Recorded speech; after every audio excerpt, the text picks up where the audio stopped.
मेरे गुरु कहते हैं कि मैं आपको आश्रम तो बनाकर नहीं दे पाया, लेकिन आश्रम तुम बनाओ। 99 साल के हैं, आज वहां से फोन आया तो वे सब्जी की बाड़ी में काम कर रहे थे मेरे गुरु जी। देखिए मेरा गुरु उसमें जुटा। मैंने कहा क्या कर रहे हैं गुरुदेव? तो बोले वो बैंगन लगाया था उसको सुधार रहा हूं।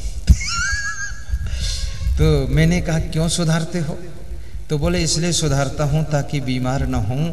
अपने हाथ का लगाया हुआ सब्जी ही भंडारे में बनता है, बिल्कुल बढ़िया स्वच्छ, और मैं स्वयं संभालता हूं। और ऐसा लगता है कि 20 साल वापस पीछे लौट गया हूं। 99 साल की उम्र में फिर से जवानी आ रही है। क्या बात है! आपके बूढ़े माँ बाप को यदि प्रसन्न रखोगे तो 90 साल की उम्र में वे 50 साल की उम्र के दिखेंगे। आपके गुरु 100 साल की उम्र में 60 साल की उम्र के दिखेंगे। यदि उनको टेंशन दोगे, दुख दोगे, चिंता दोगे, रुलाओगे, दुखाओगे, परेशान करोगे, तो आपके पिताजी 50 साल की उम्र में 100 साल के बूढ़े जैसे दिखेंगे। और 100 साल में मरना था, 50 साल में ही विदा होकर चले जाएंगे। इसलिए कृपया टेंशन नहीं देना चाहिए, दुख मत दीजिए। शांतुल्यम तपो नास्ति न संतोषात परम सुखम न तृष्णाया परो व्याधि न धर्मोदया समा। तो कबीर साहब जीने की कला सिखा रहे हैं, जीने का ढंग सीख लो। जीवन में सहनशीलता बहुत होनी चाहिए। दूसरों का गुणगान करने का अभ्यास बनाइए। सफाई शुद्धता से रहिए। घर कितना अच्छा हो, यदि सफाई नहीं तो नर्क से कम नहीं है। गाड़ी कितनी सुंदर हो, लेकिन साफ सुथरा सेटिंग से नहीं तो गाड़ी भी नरक ही है। और अपने स्वभाव को भी साफ सुथरा शुद्ध रखिए। खान पान भी शुद्ध रखिए, ऐसा वैसा गंदा मत खाइए। 80 लाख की गाड़ी में बैठकर चलते हो और मुर्गी का अंडा फोड़कर खाते हो, शर्म नहीं लगती? 10 करोड़ के मकान में रहते हो, उसमें दारू की बोतलें खोल खोल पीते हो। ये लंका दहन बना रखा है क्या? अयोध्या बनाइए अपने घर को। सांसद बोलो मंडल, भागलपुर के बिहार के सांसद, उनके साथ में 8 दिन में रहा। 8 दिन में 2 प्रोग्राम किया। कम से कम 8 दिनों में वे हमारे साथ में 16 घंटे तो रहते ही थे, एक ही गाड़ी में चलते थे। तो वे कह रहे थे गुरुदेव बिगड़ने का तो सवाल ही नहीं, जहां बिगड़ने वाला आता वहां बगल से निकल जाता, फंसता ही नहीं चक्कर में। कैलाश जोशी पूर्व मुख्यमंत्री आज भी जो भोपाल में हैं, हमारे दीपक जोशी के पिताजी, उनको लोग राजनीतिक संत कहा करते थे। कितनी बड़ी बात है, राजनीतिक संत। आजकल जो संत है उसको भी संत कहने में लोगों को सोचना पड़ता है संत है कि नहीं है। लेकिन वो राजनीति करने वाला व्यक्ति, मुख्यमंत्री की सीट पर पहुंचने वाला व्यक्ति जिसका नाम कैलाश जोशी, उसको दुनिया के लोग राजनीतिक संत कहते थे। आज तक मेरा उनसे मिलन तो नहीं हुआ है, लेकिन इतना जरूर मैं मानता हूं उनमें कोई ना कोई भगवत कृपा, गुरु की कृपा रही होगी जो इतनी बड़ी उपलब्धि प्राप्त किया। कितनी महिलाएं अपने पति को कहती हैं कि पूरे संत आदमी हैं। क्या बात है, उसका पति संत रूप है। और संत रूप किसका पति होता? जो और दूसरे औरतों की तरफ झांकता नहीं, फालतू खीसे काटता नहीं, वो संत ही समझो।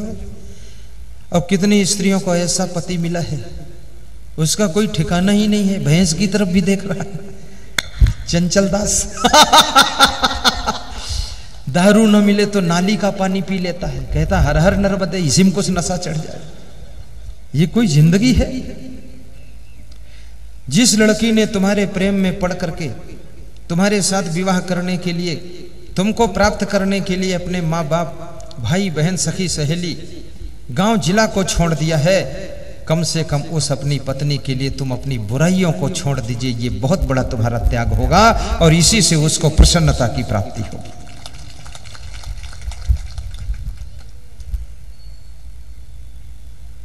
कबीर जब हम पैदा हुए जग हंसे हम रोए, ऐसी करनी कर चलो हम हंसे जग रोए। आपकी संसार से विदाई हंसते हंसते होना चाहिए। रोते रोते जन्म हुआ है, मुस्कुराते हुए बचपन और जवानी बुढ़ापा को बिता लेना। वृद्धावस्था में भी धीरे धीरे मुस्कुराया करो। वृद्धावस्था को भार मत समझो। घुटनों में दर्द हो, थोड़ा तेल मालिश कर लिया करो। ज्यादा दर्द हो, एनार्ट पाउडर चुटकी भर दूध के साथ खा लिया करो। 7 दिनों के अंदर आधा दर्द खत्म हो जाएगा। नाम लिख लीजिएगा, श्री च्यवन आयुर्वेदिक सेंटर की दुकानों पर मिलता है एनार्ट पाउडर। लाखों लोगों का घुटनों का दर्द खत्म हुआ है। यदि आपको शुगर परेशान कर रही हो तो शुगर फिट ले लीजिए। 1 महीना में आपकी शुगर पूरा कंट्रोल में 120 पर आ जाएगी। और यदि आपके पेट में ज्यादा गड़बड़ी रहती है तो अमृता चूर्ण लीजिए, पेट की गड़बड़ी खत्म। ज्यादा कब्जियत रहती है, पेट साफ ही नहीं होता है, पेट बड़ा है, कड़ा है, मोटा है, चर्बी बहुत है, तो मेदोहर चूर्ण चुटकी भर लीजिए, पानी पीजिए और सवेरे फाइनल रिपोर्ट ले लीजिए।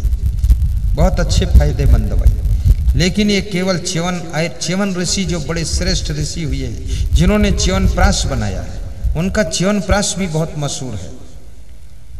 अभी च्यवन आयुर्वेद का च्यवनप्राश जो आया है, शाम को 2 चम्मच लीजिए, पेट की आंतों में जो भी फंसा वसा मल है उसको भी निकाल के बाहर कर देता है। ऐसा बताया जिन्होंने लिया है।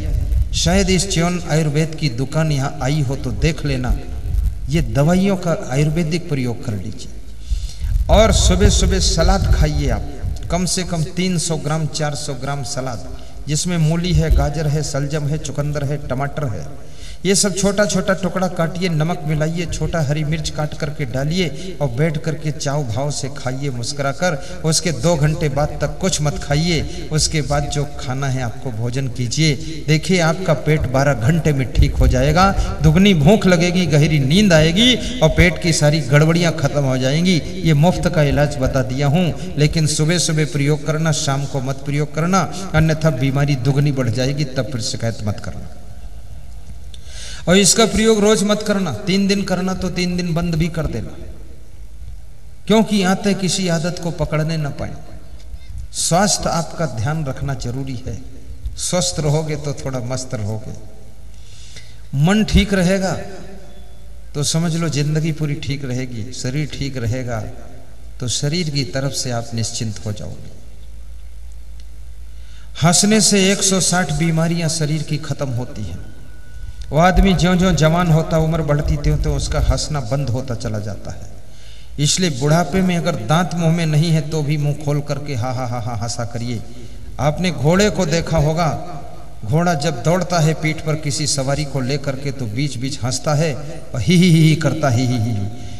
वो ही जो करता है तो उसको थकान नहीं आती है, और तुम कभी ही करते नहीं, हर समय थके ही रहते हो। थोड़ा ही भी किया करो। और घोड़ा जब खाता है उस समय एक काम घोड़ा और करता है, घोड़ा फुर्र करता है। फुर्र फुर्र, जो ही फुर्र करता है जो भी खाए हुर्र हो जाता है। तुम खाने के बाद तुरंत लेटा मत करो, थोड़ा वज्रासन में बैठ जाया करो। ये घुटना टेक करके बैठ जाओ सीधे होकर। पेट को ढीला छोड़ दो, पेट को अंदर भी मत खींचा करो, पेट को अपने तादाद में आने दो। और पेट बहुत बड़ा होने लग जाए तो भोजन आधा खुराक कर दीजिए, और पेट कड़ा होने लग जाए तो जुलाब ले लीजिए कभी कभी। और आपका पेट यदि बहुत बड़ा हो रहा है तो उसके लिए इलाज मैं बता देता हूँ। नींबू का पानी और शहद सुबह सुबह 2 गिलास ले लीजिए। दोपहर तक भोजन मत कीजिए, केवल पानी पीजिए। आपका पेट कंट्रोल में आ जाएगा। पैदल चलना बहुत आवश्यक है। सवेरे सवेरे कम से कम 3, 4, 5 किलोमीटर पैदल तेज चाल में चला करो। पैदल जो नहीं चलेगा वो कभी जीवन में स्वस्थ अनुभूति नहीं कर सकता है, और जो पैदल चलेगा उसको बुखार नहीं आता है। जो पैदल ज्यादा चलता है तेज चाल में उसको शुगर होने की संभावना कम हो जाती है, और जो पैदल चलता है उसको गहरी नींद और कड़ी भूख का भी सुख मिलता है। इसलिए पैदल जरूरी चलना। थोड़ा थोड़ा साइकिल भी चलाया करो, इससे घुटने ठीक रहते हैं। घुटनों पर कोमल कोमल मुक्का भी मारा करो फैला करके, थोड़ा उसका व्यायाम भी कर लिया करो। और हमेशा प्रसन्न रहने का अभ्यास किया करो। ये दुनिया के झमेले हरगिज कम न होंगे, अफसोस बस यही है एक रोज हम न होंगे। ये झमेला तो आपके पिता के पिता के पिता के पिता के समय भी था। ये झमेला राम के पीरियड में भी था, कृष्ण के पीरियड में भी था, कबीर के पीरियड में भी था, और ये झमेला तुम्हारे बाप के समय भी था, आपके समय भी है। झमेला मिटने वाला नहीं है, तुम ही मिट जाओगे, झमेला नहीं मिटेगा। इसलिए याद रखना, झमेले के बीच में ही खुश रहना सीखो। एक आदमी घोड़े पर बैठा जा रहा था, छोटी सी कहानी सुना देता हूं, पुरानी कहानी है, थोड़ा तुमको ध्यान देना पड़ेगा। तो किसी गांव में एक रहट चल रहा था। रहट, ये रहट किसे कहते बहुत लोग जानते ही नहीं।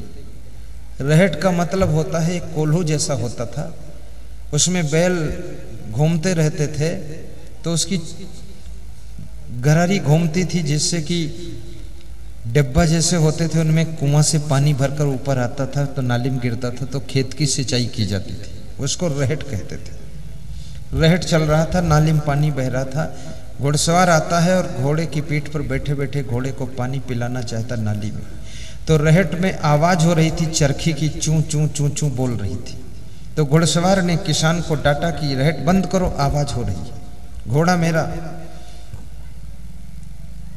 उचक रहा है, पानी नहीं पिएगा, भाग जाएगा, बंद करो रहट। तो किसान ने रहट को बंद कर दिया।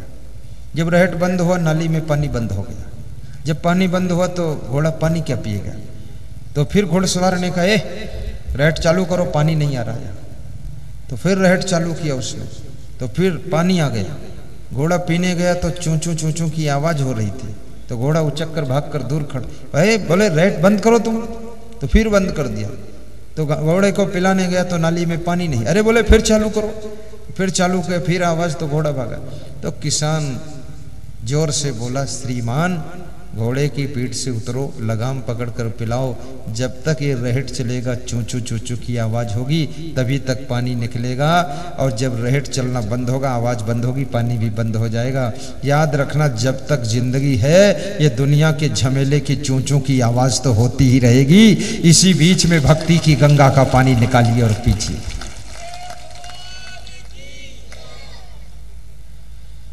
अरे मन ये 2 दिन का मेला रहेगा।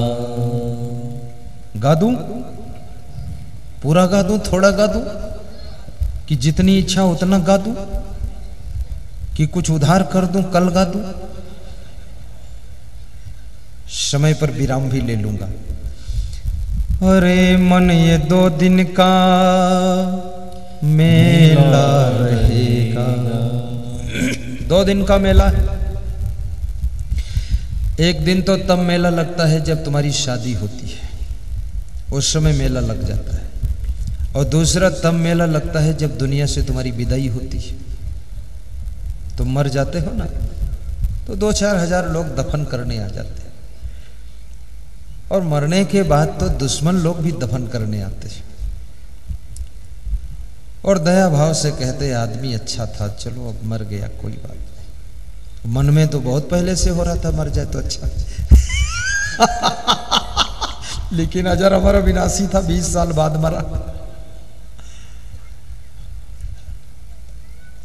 तो जिंदगी में 2 दिन मेला लगता है, बाकी जिंदगी के जो दिन हैं उनमें क्या लगता है, उनमें मेला नहीं लगता है, उनमें झमेला लगता है, बहुत झंझट है।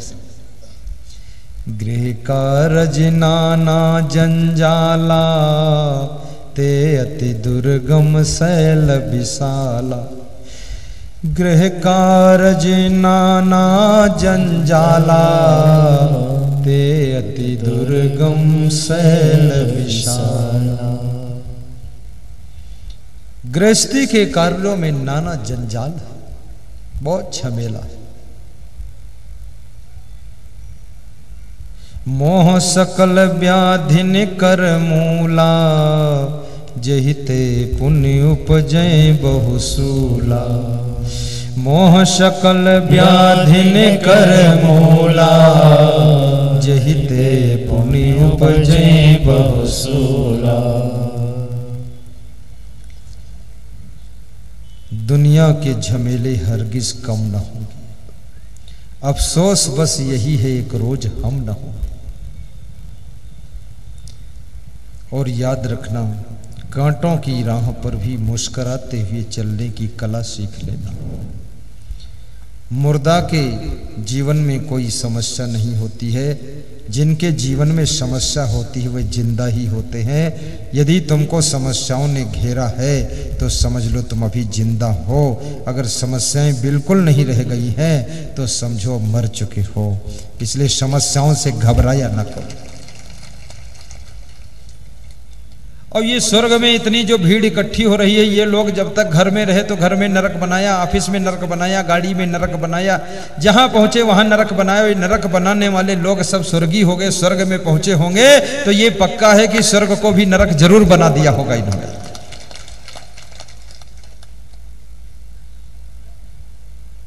आपका स्वर्ग तो आपकी मुट्ठी में है, इसकी चिंता ही मत कीजिए। भगवान से स्वर्ग मांगने की जरूरत नहीं है और भगवान किसी के लिए स्वर्ग और नरक बनाता भी नहीं है। याद रखना, जब युधिष्ठिर यमराज के दरबार में पहुंचे, यमराज ने उनके कर्मों का खाता खोला और पूछा कि एक दिन का नरक है, बाकी स्वर्ग है, बताइए क्या करना है। पहले स्वर्ग भोगोगे कि नरक? तो उन्होंने कहा पहले नरक भोगूंगा ताकि एक दिन का झंझट खत्म हो जाए नरक वाला, फिर परमानेंट स्वर्ग में रहूंगा। नरक में जब गए वहां देखा बहुत भीड़ मची हुई, तो उनको आश्चर्य हुआ कि दुनिया में जो मरते हैं सब स्वर्गीय लिखे जाते हुए, नरक में इतनी भीड़ मची है। नरक के लोग रो रहे हैं, दुखी हो रहे हैं। तो युधिष्ठिर के मन में पीड़ा हुई कि मैं नरक भोग लूंगा लेकिन स्वर्ग में नहीं जाऊंगा। मेरा स्वर्ग इन नरक वासियों को दे दो और इनका नरक मेरे हिस्से में कर दो। मैं सदैव नरक में रह लूंगा पर इनका दुख देखा नहीं जाता है। युधिष्ठिर नरक में रहने लगे। उनके सुंदर स्वभाव से, मीठी बोली थी, ईमानदारी, वफादारी, जिम्मेदारी से, पवित्रता से वो नरक भी 1 महीने में स्वर्ग में बदल गया और युधिष्ठिर आनंद से रहने लगे। यमराज एक दिन आए तो बोले कि आपने नरक को भी स्वर्ग बना दिया। बोले एक दिन इच्छा हो रही कि जो नरक से स्वर्ग में गए थे उनसे मिल लूं, थोड़ा धन्यवाद दे दूं, क्या कर रहे हो लोग। जब स्वर्ग में देखने के लिए गए तो स्वर्ग में जो नरक के लोग पहुंचे थे उन्होंने 1 महीना में लड़ाई झगड़ा करके, गाली गलौज करके, चोरी चपारी करके, बवाल बाजी करके, झूठ बोल बोल करके वो स्वर्ग को भी नरक बना डाला। वहां फिर चिल्ला रहे थे वो सब। युधिष्ठिर ने कहा कि ये मामला क्या है, मैं नरक में रहता हूँ वो भी स्वर्ग बन जाता हूँ, ये स्वर्ग में से ये स्वर्ग में रहते वहां भी नरक बन जाता, बात क्या है। तो यमराज ने कहा भगवान ने न स्वर्ग बनाया न नरक बनाया है। आदमी अपने गंदे स्वभाव से, गंदी आदतों से स्वर्ग को भी नरक बना देता है और अच्छे स्वभाव से नरक को भी स्वर्ग बना देता है। इस आदमी के हाथों में कला है। आज आप संकल्प लीजिए, अपने अपने घरों को स्वर्ग बनाइए, जिंदगी को स्वर्ग बनाइए, ऑफिस को स्वर्ग बनाइए। जिला पुलिस अधीक्षक रामानंद जी कन्नौज के वह हमको आमंत्रित करके ले गए तो उन्होंने जब अपना पुलिस लाइन दिखाया तो मुझे लगा कि इसने तो स्वर्ग बना दिया। सब कुर्सियों पर सफेद कवर चढ़े हुए हैं, इतनी सफाई शुद्धता है। घर ले गए, बोले ये भी स्वर्ग है। बोले गुरुदेव, हम जिस पुलिस लाइन में पहुंचते हैं, जिस जिले में पहुंचते हैं, वो जिले को ही स्वर्ग बनाने की कोशिश करते हैं और सभी पुलिस अधिकारियों, कर्मचारियों को भी समझाते हैं, उनका भी मन ठीक हो जाता है। याद रखना, समझदार जहां रहता है वहां स्वर्ग भी रहता है और नासमझ जहां इकट्ठे होते हैं वहां स्वर्ग नरक भी इकट्ठा हो जाता है। तो आपका जीवन मंगलमय हो। एक प्रश्न का जवाब आज दिया हूं, कल 2 प्रश्नों का जवाब और देना बाकी रह गए। भगवान श्री कृष्ण अर्जुन को समझाएंगे और विदुर जी धृतराष्ट्र को समझाएंगे। तो ये कल मैं आपसे बात करूंगा, आज नहीं करूंगा, परंतु श्लोक उनके बोल देता हूं। शक्नोति है या सोढ़ोम प्राक शरीर विमोक्षणात् काम क्रोधोद भौम बेगम सह युक्ता स सुखी नरा श्रद्धवा लभते ज्ञानम तत्परः संयतेन्द्रियः ज्ञानम लब्ध्वा पराम शांतिम अचिरेण अधिगच्छति नास्त बुद्धि अयुक्तस्य न च अयुक्तस्य भावना न च अभावयता शांति अशांतस्य सुख कुतः सुखम विहाय कामान्यः सर्वान् पुमांश्चरत् निस्पृहा निर्ममो निरहंकारः सह शांतिम अधिगच्छति युक्ताहार विहारस्य युक्त चेष्टस्य कर्मसु युक्त स्वप्नौ बोधस्य योगो भवत् दुःखः। ये श्री कृष्ण ने जो भी सुख शांति के श्लोक बोले हैं वो एक साथ मैंने आपको सुनाया है। यम ही न व्यथन्ते तई पुरुषम पुरुषर सभम सम दुख सुखम धीरम सह अमृतत्वाय कल्पते। और विदुर जी ने जो बताया लक्ष्मी कैसे घर में आती उसको भी सुना देता हूं। बस सेन्द्रियम जितात्मानम धृत दंडम विकारुसु पारिच्य कारणम अत्यंत धीरम श्री निर्सेवते, ये सारे श्लोक का वर्णन मैं कल करूंगा। संस्कृत में बोल दिया हूं, सूत्र रूप दे दिया हूं, समय पर छोड़ूंगा क्योंकि मेला भी शुरू होने वाला है और बहुत सी माताएं बहनें दूर दराज से आई हैं, उनको घर भी जाना है। किसी को ज्यादा सताना नहीं चाहिए और सत्संग में बुलाकर फंसाना नहीं चाहिए, छोड़ देना चाहिए। सीधे बैठो, रीढ़ को सीधा करो। मैं धन्यवाद देता हूं हाट पिपलिया वासियों को। कल देवास से लेकर के हाट पिपलिया तक करीब करीब 30 जगह स्वागत हुआ है। उन स्वागतकर्ताओं को शुभकामना करता हूं। जहां जहां आपने चाहे नेवरी में स्वागत किया हो, बरोठा में स्वागत किया हो या अन्य बहुत सारी जगहों पर आपने स्वागत किया है, उसके लिए शुभ। पुलिस जवानों को भी धन्यवाद देता हूं जिन्होंने कल स्वागत में टीआई साहब ने बहुत मेहनत किया, पानी में भीगते रहे, दौड़ते रहे। और धन्यवाद देता हूं उन लोगों को जो आज बहुत दूर दूर से आए हैं अपना सब काम धाम बंद करके। और कल धन्यवाद तब दूंगा जब एक एक श्रोता, 5-5 श्रोता कल लेकर के आओगे और ये पंडाल दोगुना बढ़ाना पड़ जाए। व्यवस्था टूटनी चाहिए, व्यवस्था कम हो जानी चाहिए, आस्था 10 गुनी बढ़ जानी चाहिए। कल आपको ज्यादा संख्या में आना।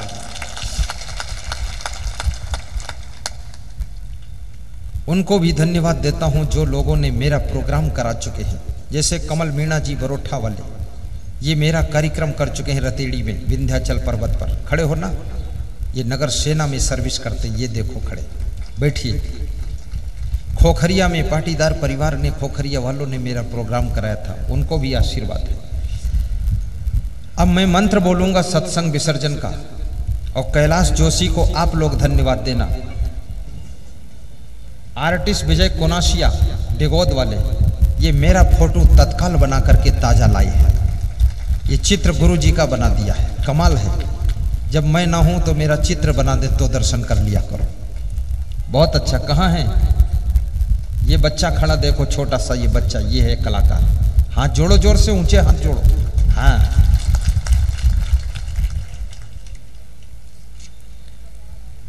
जिनके मन में गुरुदीक्षा लेने की इच्छा है, भाइयों बहनों, उनसे मेरा निवेदन है कि आप गुरुदीक्षा हमारे निवास पर यहाँ के बाद पहुँचेंगे, आपको गुरुदीक्षा मिल जाएगी।